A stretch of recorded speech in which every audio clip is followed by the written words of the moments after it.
la cultura oriental. Sí, y se podrá ir por ese lado, no porque yo me ponga a hablar de cosas como Hablemos sin saber, sino porque está aquí en nuestros estudios Ana Eva López Buscairol, que es licenciada en Estudios Orientales. ¿Cómo va, Anita? ¿Todo bien? Hola, buen Si día. querés, Muchas arrimá más gracias. el micrófono que el Sí. cable le da, ¿eh? Mándale, ¿Se mándale. escucha bien? Se escucha muy bien. Bueno, buen día, muchas gracias. Yo Así dije que se es. escucha bien, pero se escucha bien. Acá el operador tiene última palabra, ¿no? Está muy bien, está muy bien. Bueno, Sí, la idea es hablar de diferentes temas semana a semana, pero bueno, hoy me parecía importante hablar de un tema de actualidad. No quiere decir que siempre voy a hablar de temas de actualidad, pero teniendo en cuenta todo lo que está sucediendo en la zona de Medio Oriente, me parecía importante hablar y explicar un poco, quizá desde lo histórico, ¿no?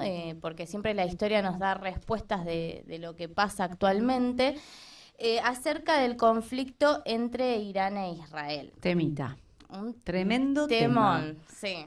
Y complicado, es un tema complicado, sobre todo porque, bueno, Medio Oriente sabemos que siempre tuvo un valor por su posición geoestratégica, sus Claro. recursos, el petróleo, otros recursos naturales. Entonces... Y ahí se mete también la cuestión de la religión, cuestiones también está culturales y religiosas. exacto, también Claro. está el tema religioso.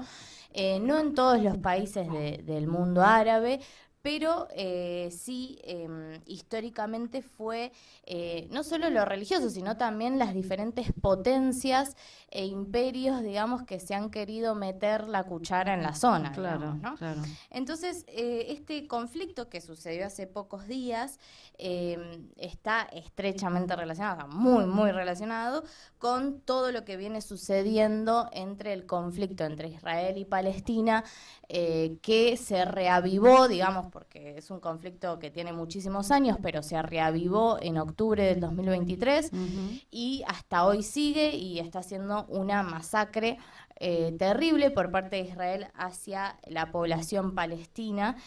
Y bueno, este tema es como que le toca ahí de costado, pero está muy relacionado. Entonces, como para entender un poco qué es lo que está pasando, me gustaría como irnos un poco hacia atrás en el tiempo. Todo este conflicto comienza ya en el año 1917, o sea, finales de la Primera Guerra Mundial. Ah, mira, porque siempre nos vamos al 48, que es Bueno, cuando se genera el Estado de sí, Israel, ¿no? el 48 es donde empieza el conflicto, así, pero hay Ahí antecedentes, va. hay muchísimos antecedentes, no me voy a explayar en eso porque estaríamos horas, pero sí que en el 17 surge como el primer quilombo, por así decirlo, porque bueno, era una época donde las potencias Gran Bretaña, Francia, se estaban dividiendo el mundo, Claro. y se querían dividir también esa zona. Entonces se da la declaración de Balfour, que es que el primer ministro de Gran Bretaña apoya que se cree un Estado de Israel. Después sí, ya pasan muchas cosas, pero nos vamos al año 48, cuando se crea el Estado de Israel, o sea, se da la independencia de Israel, que al mismo tiempo se produce la primera guerra árabe-israelí. Y bueno, y de ahí se van a suceder otras guerras árabe-israelí, que son como 3 más, hasta el 73, que es la última. Y esto lo digo como para poner en contexto, porque ahora vamos a profundizar, pero quería hablar del hecho en sí, del conflicto actual, que se inició con el ataque de Israel al consulado iraní en Damasco, de Siria, y que eso derivó en una respuesta iraní sin precedentes contra el territorio israelí. Vos hace de cuenta que no hay cámaras en ningún lado, Anita. Está difícil. Estamos rodeando. En la madrugada de este domingo que pasó. Bien. Además, esta respuesta iraní de este fin de semana no solo fue el primer ataque directo de un Estado a Israel en los últimos 33 años, sino que fue el primero de Irán desde la creación del Estado hebreo en el 48. Ah, mira vos. Entonces, de todas maneras, ¿qué pasa? Irán e Israel vienen manteniendo hace décadas una suerte de guerra tras bambalinas, guerra subterránea, o sea, no pelean directamente, pero sí hay enfrentamientos indirectos en muchas zonas de Medio Oriente, como es Siria, Claro. Líbano, ¿no? O sea, tienen muchos, no es directo. Estos países aliados, ¿no? Que en algún momento Israel dijo, bueno, cualquiera que le facilite, porque no es solamente Sí. contra Irán, ¿no? Un poco tiene que ver, Sí, que ver ahora, con eso. ahora lo voy a explicar porque, ya te digo, es complejo de entender en un primer vistazo, digamos, pero bueno, ahí lo voy a explicar. Entonces, claro, el tema es que esto es un hecho disruptivo porque marca el paso de años de estar en una suerte de, ya te digo, guerra subterránea indirecta a pasar a un hecho directo, Claro. ¿no? Por ambas partes. Entonces, bueno, o sea, sigo contando los hechos. La inteligencia israelí recomendó al primer ministro Netanyahu atacar el 1 de abril el consulado iraní en Siria, porque bueno, Siria es una de las sedes que Irán banca y tiene mucha milicia, Claro. digamos, dentro de Siria. Y lo que hizo fue matar a 2 generales de la Guardia Revolucionaria Islámica. Bueno, y además murieron 14 personas más. Entonces, este hecho rompe con una cierta calma que había desde que se había terminado la primera guerra del Golfo con Irak en el año 91. Desde el 91 hasta esta parte había habido una relativa calma, ya te digo, una guerra subterránea, y con este hecho del fin de semana pasado se rompió. Entonces, porque además, bueno, algo importante a destacar, que esto es una clave para entender el problema, o sea, el conflicto, es que Israel, por fuera de estas tensiones que tiene en la Franja de Gaza y con la ocupación de los territorios de Cisjordania y Jerusalén Este, por fuera de esto, el principal problema que tiene es con Hezbolá, que de hecho llegó a su punto máximo en una guerra del 2006, que fue la segunda guerra del Líbano entre Israel y Hezbolá, que Hezbolá está respaldado por Irán. Claro. Y bueno, voy a explicar qué es Hezbolá, porque vamos a decir, ¿qué es Hezbolá? Y bueno, lo voy a explicar.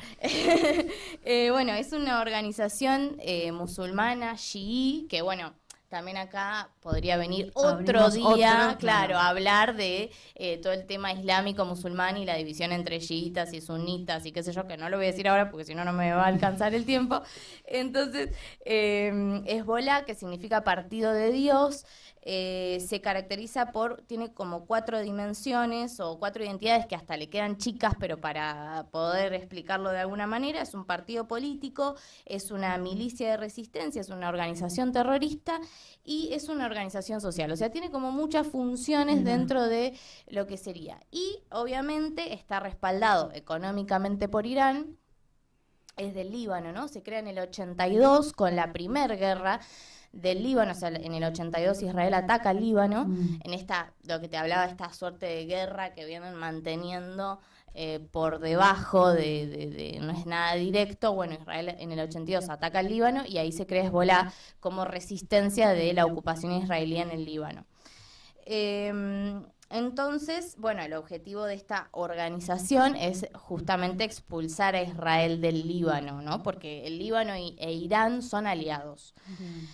Entonces, esta milicia chiita, digamos, estos de Hezbolá, ocupan lugares dentro del gobierno libanés, pero no es que son un estado aparte, no, o sea, ocupan cargos, tienen relevancia política, pero no están dentro del gobierno, perdón, como así como estado aparte. Entonces, bueno, en este ataque al consulado iraní en Siria, mataron a un hombre clave para Irán, que era Mohammad Reza Zahedi, que era un militar iraní, justamente de la Guardia Revolucionaria. Entonces es como que están todo el tiempo queriendo corroer, digamos, a esta organización, a esta cuestión revolucionaria. Porque, ¿qué pasa? Todo se empieza a pudrir entre Israel e Irán en el año 1979, cuando se da la revolución islámica iraní. Previo a eso, en Irán estaba el Mohammad Reza Pahlavi, que era una especie como de rey, digamos, un shah, que estaba alineado, o sea, fue el segundo, el del que estoy hablando, de Pahlavi. El padre había estado alineado con la Alemania nazi. Bueno, después a él lo apoyó Estados Unidos. Entonces, este es el que viene antes del Ayatolá, ahí en el 79 claro, es que entra el Ayatolá, ¿no? Y que tenía un perfil pro-occidente. Exacto, el Shah. Exacto. El Shah estaba alineado con la política de Estados Unidos.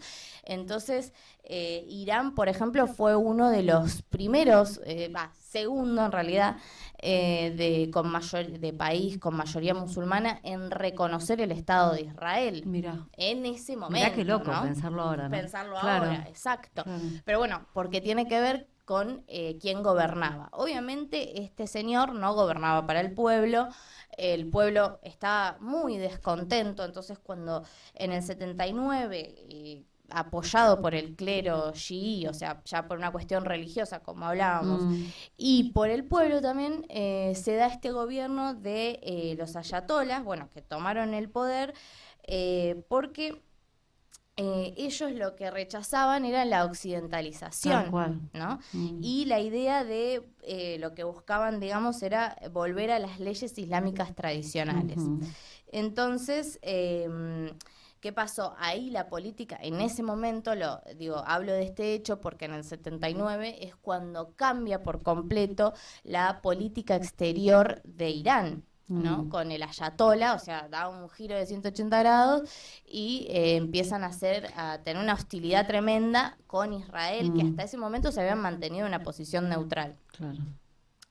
Entonces, bueno, digamos que el cambio con Khomeini no fue solo retórico, sino que se vio en hechos, porque No, aparte un apoyo masivo. Yo me acuerdo que cuando era chica, vos, no sé si vos no todavía, pero en los 80s las imágenes eran impactantes, la cantidad de gente que movilizaba. Sí, bueno, yo no traje imágenes esta vez, quizá la próxima traiga imágenes, pero podría haber... hay muchísimas imágenes de la cantidad masiva, como vos decís, de gente que lo seguía. Claro. Pero bueno, tiene que ver con este descontento del Shah, que se manejaba como un rey, digamos. Los ayatolas es una teocracia. Claro, bueno, esa es la otra, ¿no? Porque te vas de algo pro-occidente a una teocracia, que es lo que se cuestiona hoy, ¿no? Sí, Entre se otras cuestiona, cosas. pero entiendo que en ese momento quizá fue más bien recibido por la población porque quizá apelaba a cuestiones culturales que a los iraníes les resonaba más que un tipo alineado con Estados Unidos, claro, ¿no? ¿viste? Claro. Entonces quizás fue por eso que tuvo, y además, bueno, ni hablar de la cuestión religiosa, ¿no? Ni hablar.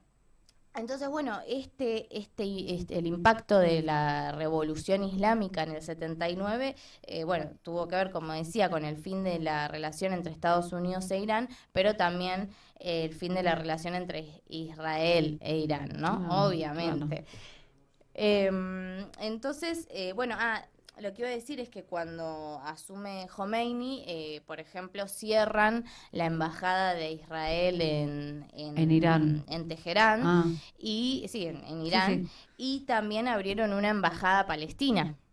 O sea, ¿no? Porque ahí tenemos otra cosita, otro temita, el temita palestino. El temita palestino, que es que a partir de, o sea, esta revolución lo que viene a hacer es a unificar a través de un discurso en donde la causa palestina está en el centro, en donde la unidad islámica, digamos, es como la cuestión, y el intento, ¿no? O sea, como el alentar a estas milicias, como hablaba del Hezbolá. Bueno, así alienta Irán a un montón de otros, por ejemplo, en Yemen con los hutis, que son otro grupo que al día de hoy, bueno, la situación de Yemen es terrible y están en guerra civil al día de hoy. Pero bueno, los hutis han tomado el poder y tienen que ver como con estas organizaciones, mismo Hamas en Palestina. Claro. Pero bueno, igual hay que tomar con pinzas porque a veces también los medios se encargan de decir un montón de cosas que no están buenas, porque Hamas no es el pueblo palestino, ¿no es cierto? Es una organización dentro del pueblo palestino. Hay otras organizaciones que son laicas, que no tienen que ver y sí luchan por la liberación del pueblo y no necesariamente a través de atentados terroristas, claro, o ese tipo, o de entrar en guerra, ¿no? Entonces, bueno, el Hezbolá, digamos, dentro del Líbano fue ganando mucho poder y fue metiéndose cada vez más, ¿no? Entonces es como que la relación entre Irán y Hezbolá es como que les sirve a los dos, ¿no? Como que tienen ahí una cuestión de retroalimentación. De retroalimentación, claro. Exacto. Uno se sirve de que le da más legitimidad, el otro de tener más lugar en el poder y bueno, todo así, ¿no? Y bueno, hay Mohamed Hossein Bakeri, que es el jefe de Estado Mayor de las Fuerzas Armadas iraníes, dijo, lo voy a citar porque dice que ahora, o sea, habló después del ataque que sufrieron y dice, ahora hay una nueva ecuación en relación Irán-Israel. Esta nueva ecuación consiste en que a partir de ahora, cuando el régimen sionista ataque nuestros intereses, nuestros bienes y a nuestros ciudadanos, la República Islámica contraatacará inmediatamente. Entonces es una situación de escalada muy compleja y algo que lo quiero decir ahora antes de que se me termine el tiempo, o sea, podríamos seguir hablando un montón más de cosas. Lo podemos seguir desarrollando el próximo miércoles, por supuesto. Bueno, abriste una puerta, claro. Vos sabés que por ahí podemos pensar que es un tema que está alejado de nuestros de nuestras redes, sí. Claro. Y bueno, vos justo, yo llegué un ratito antes a la red, estabas dando las noticias. Y, o sea, Argentina toda la vida fue un país neutral, que no estuvo, no fue probélico en ningún momento. Hasta ahora. Hasta ahora, exacto. Claro. Entonces, nada, es como para pensar. Sí, de hecho la decisión de que el presidente no viaje más en aviones comerciales tiene que ver con eso. Cuando se estaba por ir a Europa, volvió de urgencia. Hay algunos medios que dicen que es una sobrereacción, pero bueno, es cuestión de ver. Y sí, hoy hablabas vos de hechos, ¿no? Eso es un hecho. Hasta ahora ningún presidente había tomado posición. Este presidente abiertamente lo ha hecho. Exacto. Exacto. En discursos que cuando estás en esas esferas, los discursos y los posicionamientos constituyen hechos, sí, ¿no? Políticos. Gracias, tremenda entrada, ¿eh? Bueno. Yo sé que trajiste mucho más para compartirnos pero y está buenísimo, pero el miércoles que viene sí, ni hablar. Desarrollando porque la verdad que no es un tema que se vaya a acabar ahora. No, definitivamente no, y está bueno además tener estas precisiones porque es cierto, te escuchaba con atención y digo cuántas cosas a veces en el afán de simplificar, pero otras veces también por cuestiones de sesgo, se reduce. Una cosa es simplificar y otra cosa es el reduccionismo, ¿no? Exacto. Hacernos sencillas las cosas para entenderlas está bueno, pero de ahí a hacer recortes y no decirnos todo como es, o por lo menos nada, a hablar ya de la complejidad que tiene algo y entender que muchas veces ese recorte nos da más miopía que otra cosa. Y lo dice una miope que no le va muy bien en la vida si se saca los anteojos. Gracias, Anita, hasta el miércoles que viene. Tenés abierta la inscripción, chivo, aprovechemos, chivo.